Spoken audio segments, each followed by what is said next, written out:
Boop. We're Do good. you think they're ready for this? I don't know. I don't think they're ready for this. Are you ready for asymptotes? Well, Limits it with asymptotes. you're gonna learn about asymptotes. Yes, asymptotes. As you can see, I've got a lot of graphs here drawn, poorly drawn, but because I have a horrible artistic detail knife. Anyways, no. These are a couple of graphs I drew really quickly, but they should be able to help you out. Let's look at 1, 2, 3, and then 4. So number 1. 1. X approaches 1. You guys should know what the heck this means. I shouldn't even have to say it out loud. Limit is X approaches 1. So how to solve this equation? As they both approach 1, they're both going up and they're never going to touch.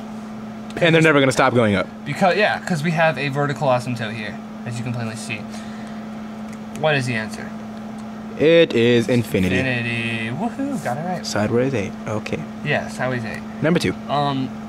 Before we go into number 2, you gotta realize that these asymptotes are very important because you're most likely gonna be asked about these on the test. Next one. Number 2. Number 2. As it does approach -2, we got one that goes to negative infinity. Pretend that the asymptote is built like this.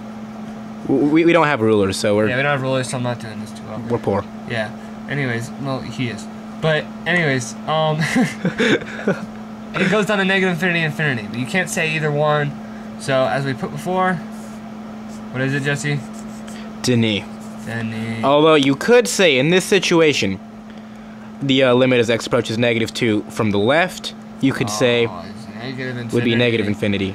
And that would look like this. But it doesn't. But if it was positive, it would be infinity. But it's not, so just keep it that way. Just that's a side note for you. Yeah, that's a side note. You can do that. Number 3. As x approaches infinity, remember infinity is to the right.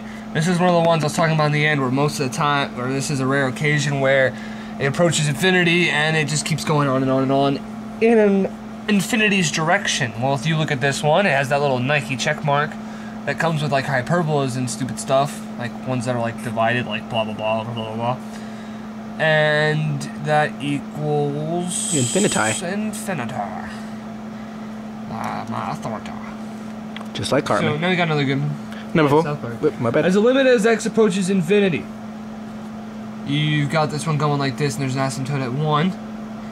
As you know, asymptotes means it doesn't touch it, but it can get as close as it wants to, because it's just that hard.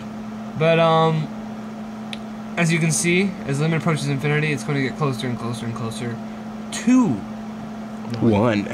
but it never will touch it. But as it approaches infinity, which just keeps going on, means that it will Approach 1. approach 1.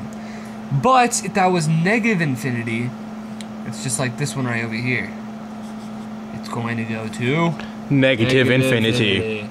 Yes, yes indeed. And that's really there are about asymptotes. That's a brief overshot of the whole dealio. But as you can see, limits are pretty good when you use asymptotes a lot. They are very good. Well, that is the lesson on asymptotes. Yeah, well actually we gotta learn how to teach them. Next we have to teach them how to use asymptotes algebraically. Oh, well, that is in the next lesson, right? Yeah, I had no idea. Well, that will be in the next lesson, potentially. Hopefully. If not, we'll add to this. Goodbye. Bye. On asymptotes.